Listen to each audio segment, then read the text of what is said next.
अगर भूल से भी कभी आपको गर्व हो जाए कि मेरे बिना तो यहाँ काम चल ही नहीं सकता, तब आप अपने घर की दीवारों पर टंगी अपने पूर्वजों की तस्वीरों की तरफ देख लेना तथा सोचना कि क्या उनके जाने से कोई काम रुका है। जवाब आपको स्वयं ही मिल जाएगा। 84 लाख योनियों में एक इंसान ही पैसा कमाता है, अन्य कोई जीव कभी भूखा नहीं मरा और इंसान जिसका कभी पेट नहीं भरा। ये दोस्तों, सुप्रभात, नमस्कार, गुड मॉर्निंग, सत श्री अकाल और आदाब। यह है आपका अपना प्रिय आरजे आदि कश्यप मुंबईचा माणूस आपके लिए लेकर आया है आपका मनपसंद program positive karma, episode number 119, 5 सितंबर 2020 और शनिवार, यानी कि आज छुट्टी का दिन है, वीकेंड का पहला दिन है और आप अपने परिवार के साथ बैठे हुए चाय की चुस्कियां ले रहे होंगे। दोस्तों, अब मैं आपको शुरुआत करता हूं कुछ अपडेट की और उसके बाद मैं आपको शुरुआत करूंगा इस कार्यक्रम की। दोस्तों, आज की अपडेट्स में यह है कि अभी तक 39,40,000 पेशेंट्स कोरोना वायरस के पॉजिटिव के केसेस हो चुके हैं। पिछले 24 घंटों में सबसे ज़्यादा कैजुअलिटीज़ हुई हैं, यानी जो कैजुअलिटीज़ हुई हैं वो हुई हैं 68,472 के मुकाबले 1,043, यानी कि टोटल कैजुअलिटी 68,472 थी और 1,043 लोगों की मृत्यु हुई है। इवन जो कोरोना वायरस के 24 घंटे में केसेस आए हैं नए, वो भी सबसे ज़्यादा हैं, जो है 83,883। दोस्तों, अब हम बढ़ाते हैं इस कार्यक्रम को। दोस्तों, नॉर्मली हम क्या होता है आजकल अपना जन्मदिन 12 बजे मनाते हैं, लेकिन मैं आपको बताना चाहता हूँ शायद यहाँ पर कुछ लॉजिक है और इस लॉजिक के बारे में बताना चाहता हूँ कि 12 बजे ये जन्मदिन नहीं मनाना चाहिए। तो जो 12 बजे जन्मदिन मनाते हैं उनके लिए एक सावधान होने की ज़रूरत है। दोस्तों, एक अजीब सी प्रथा है इन दिनों कि रात को 12 बजे शुभकामनाएं देना और जन्मदिन मनाना, लेकिन क्या आपको पता है कि भारतीय शास्त्र इसे गलत मानते हैं। आज हम आपको यही बताने वाले हैं कि वास्तव में ऐसा करने से कितना बड़ा अनिष्ट हो सकता है। आजकल किसी का बर्थडे हो, शादी की सालगिरह या फिर कोई भी अवसर क्यों ना हो, रात के 12 बजे केक काटना लेटेस्ट फैशन बन गया है। लोग इस बात को लेकर बड़े उत्साहित रहते हैं कि रात को 12 बजेंगे और हम केक काटेंगे। दोस्तों, अक्सर देखा गया है कि लोग अपना जन्मदिन 12 बजे यानी कि निश्चित काल यानी कि प्रेत काल में मनाते हैं। निश्चित काल को प्रेत काल कहते हैं, उसमें मनाते हैं। निश्चित काल रात्रि को वह समय होता है जो सामान्यतः रात 12 बजे से 3 बजे के बीच में होता है। आम जन इसे मध्य रात्रि या अर्धरात्रि काल कहते हैं। शास्त्र अनुसार, यानी कि शास्त्रों में क्या लिखा है, यह समय अदृश्य शक्तियों का होता है, भूत और पिशाच का काल होता है। इस समय ये शक्तियां अत्यधिक रूप से प्रबल हो जाती हैं, यानी कि बहुत एक्टिव हो जाती हैं। हम जहाँ रहते हैं वहाँ पर कई ऐसी शक्तियाँ होती हैं जो हमें दिखाई नहीं देती, किंतु बहुधा हम पर प्रतिकूल प्रभाव डालती हैं, जिससे हमारा जीवन अस्त व्यस्त हो उठता है और हम दिशाहीन हो जाते हैं। जन्मदिन की पार्टी में अक्सर मदिरा और मांस का चलन भी होता है। ऐसे में प्रेत काल में केक काटकर मदिरा और मांस का सेवन करने से अदृश्य शक्तियां व्यक्ति की आयु और भाग्य में कमी करती हैं और दुर्भाग्य उसके द्वार पर दस्तक भी करता है। साल के कुछ दिनों को छोड़कर, जैसे दीपावली, नवरात्रि, जन्माष्टमी और शिवरात्रि, इस पर निशीत काल महानिशीत काल बनकर शुभ प्रभाव देता है, जबकि अन्य समय में ये दूषित प्रभाव देता है। दोस्तों, शास्त्रों के अनुसार रात के समय दी गई शुभकामनाएं प्रतिकूल फल देती हैं। हिंदू शास्त्रों के अनुसार दिन की शुरुआत सूर्योदय के साथ होती है और यही समय ऋषि मुनियों के तप का भी होता है। इसलिए इस काल में इस कला के वातावरण शुद्ध और नकारात्मक विहीन होता है। ऐसे में शास्त्रों के अनुसार सूर्योदय होने के बाद ही व्यक्ति को बर्थडे विश करना चाहिए, क्योंकि रात के समय वातावरण में रज और तम कणों की मात्रा अत्यधिक होती है और उस समय दी गई बधाई या शुभकामनाएं फलदायी ना होकर ये प्रतिकूल बन जाती हैं। तो दोस्तों, मानो तो सब कुछ और नहीं मानो तो कुछ भी नहीं, ये एक मान्यता है और जो मैंने आपको बताई है। दोस्तों, वक्त से हारा या जीता नहीं जाता, केवल सीखा जाता है। यह है आपका अपना प्रिय आरजे आदि कश्यप मुंबईचा माणूस और आपके लिए लेकर आया है आपका मनपसंद program positive karma, episode number 119। दोस्तों, अब मैं आपको एक कविता सुनाना चाहता हूं जो नोबेल पुरस्कार से मापी गई थी। इसको कविता को नोबेल पुरस्कार मिला था और ये कवित्री का नाम है, ब्राज़ील की है, मार्था मेरेडोस, और कविता का नाम है यू स्टार्ट डाइंग स्लोली। ये इंग्लिश में है और मैं आपको हिंदी का अनुवाद करके आपको ये कविता सुना रहा हूँ जो नोबेल पुरस्कार जीत चुकी है। कविता कुछ इस प्रकार है। आप धीरे धीरे मरने लगते हैं अगर आप करते नहीं कोई यात्रा, पढ़ते नहीं कोई किताब, सुनते नहीं जीवन की ध्वनियाँ, करते नहीं किसी की तारीफ। आप धीरे धीरे मरने लगते हैं जब आप मार डालते हैं अपना स्वाभिमान, नहीं करने देते मदद अपनी और ना ही करते हैं मदद दूसरों की। आप धीरे धीरे मरने लगते हैं अगर आप बन जाते हैं गुलाम अपनी आदतों के, चलते हैं रोज उन्हीं रोज वाले रास्तों पर, नहीं बदलते हैं अपना दैनिक नियम व्यवहार, नहीं पहनते हैं अलग अलग रंग, या आप नहीं बात करते उनसे जो है अजनबी अनजान।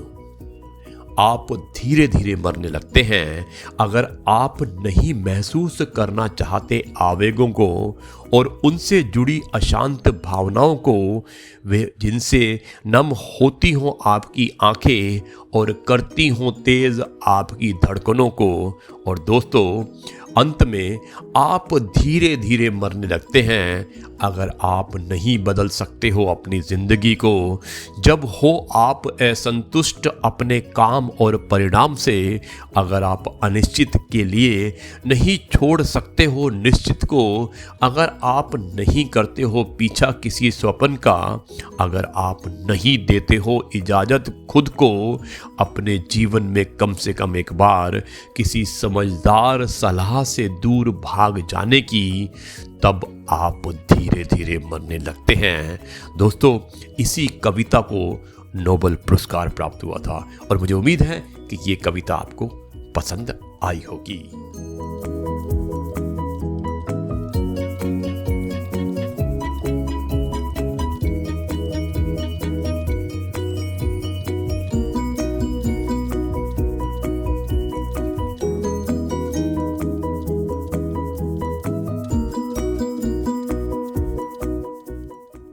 दोस्तों, यह है आपका अपना प्रिय आरजे आदि कश्यप मुंबईचा मानुस और आपके लिए लेकर आया है आपका मनपसंद program positive karma, episode number 119। अब हम इस कार्यक्रम को आगे बढ़ाते हैं। 4 दिन की जिंदगी मैं किससे कतरा के चलूं, खाक हूं मैं खाक पर, क्या खाक इतरा के चलूं। दोस्तों, अब मैं एक छोटा सा सच आपको बताना चाहता हूं और मुझे उम्मीद है कि यह सच भी आपको पसंद आएगा। जैसे ही वरमाला का कार्यक्रम पूरा हुआ तो दूल्हे ने दुल्हन के कदमों में अपना सर झुका दिया।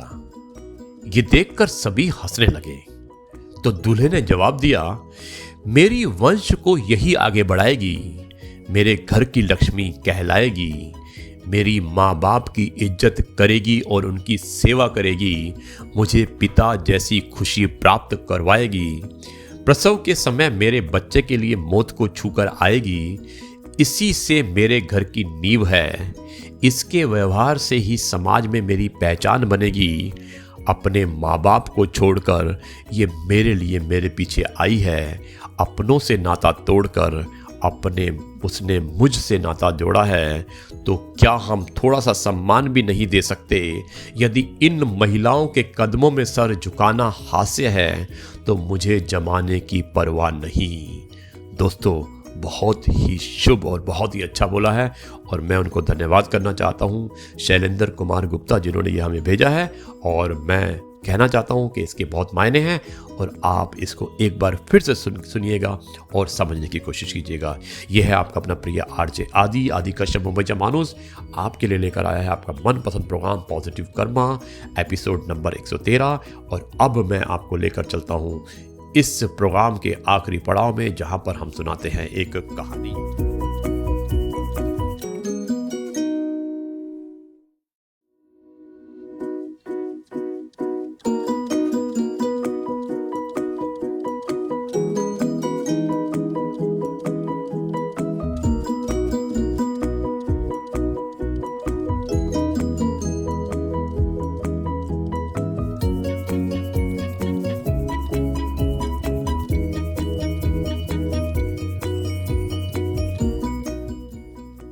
तो लीजिए दोस्तों, मैं सुनाता हूं कहानी, और कहानी का शीर्षक है जीवन। दोस्तों, एक बार एक आदमी मर जाता है। जब उसे इसका एहसास होता है तो वो देखता है कि भगवान हाथ में एक सूटकेस लिए उसकी तरफ आ रहे हैं। भगवान और उस मृत व्यक्ति के बीच अब आप देखिएगा एक वार्तालाप होती है। भगवान, चलो बच्चे, वापस जाने का समय हो चुका है। मृत व्यक्ति, इतनी जल्दी? मेरी तो अभी बहुत सारी योजनाएं बाकी हैं। भगवान, मुझे अफसोस है, लेकिन अब वापस जाने का समय हो चुका है। मृत व्यक्ति, आपके पास उस सूटकेस में क्या है?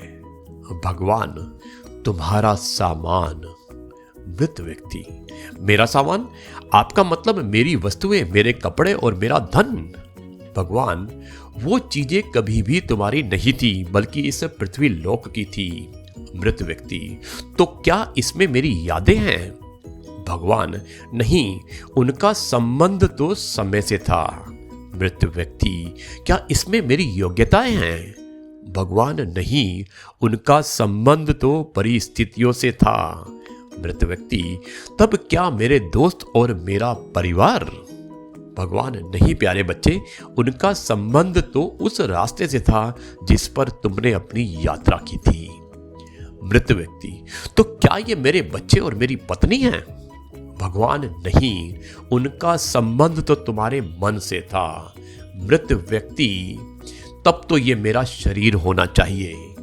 भगवान, नहीं नहीं, उसका संबंध तो पृथ्वी की धूल मिट्टी से था। मृत व्यक्ति, तब जरूर ये मेरी आत्मा होनी चाहिए। भगवान, तुम फिर गलत समझ रहे हो मीठे बच्चे, तुम्हारी आत्मा का संबंध सिर्फ मुझसे है। उस मृत व्यक्ति ने आंखों में आंसू भरकर भगवान के हाथों से सूटकेस लिया और उसे डरते डरते खोला। ये तो खाली है। अत्यंत निराश, दुखी होने के कारण आंसू उसके गालों पर लुढ़कते हुए बहने लगे। उसने भगवान से पूछा, मृत व्यक्ति, क्या कभी मेरी अपनी कोई चीज थी नहीं? भगवान ने जवाब दिया, बिल्कुल ठीक, तुम्हारी अपनी कोई चीज नहीं थी। मृत व्यक्ति, तब मेरा अपना था क्या? भगवान, तुम्हारे अपने पल, प्रत्येक लम्हा, प्रत्येक क्षण जो तुमने जिया वो तुम्हारा था। इसलिए हर पल अच्छा काम करो, हर क्षण अच्छा सोचो और हर लम्हा भगवान का शुक्रिया अदा करो। जीवन सिर्फ एक पल है, इसे जियो, इसे प्रेम करो, इसका आनंद लो। तो जी हाँ दोस्तों, ये थी कहानी जीवन, और मुझे उम्मीद है कि ये कहानी आपको पसंद आई होगी। एक बहुत ही अच्छा वार्तालाप ईश्वर और एक मृत व्यक्ति के बीच में था, और ये उसकी जो जर्नी थी पूरी जिंदगी की, उसके बारे में था, और मुझे उम्मीद है कि ये आपको पसंद आई होगी। दोस्तों, थोड़ा झुकने से अगर रिश्ता टूटने से बचता है तो झुकना ही बेहतर होता है, क्योंकि अकड़ सब में होती है, लेकिन झुकता वही है जिसमें रिश्तों की फिक्र होती है। दोस्तों, यह है आपका अपना प्रिय आरजे आदि कश्यप मुंबईचा मानुस आपके लिए लेकर आया था आपका मनपसंद program positive karma episode number 119। अब आपसे सवा समाप्त करने की आज्ञा चाहता है, और कल आपसे फिर मुलाकात होगी एक नए अपडेट के साथ, नए किस्से के साथ, नई कविता के साथ, नई कहानी के साथ और एक नई सोच के साथ। तब तक के लिए कहता है अलविदा, नमस्कार, जय हिंद, गुड बाय, वंदे मातरम, भारत माता की जय।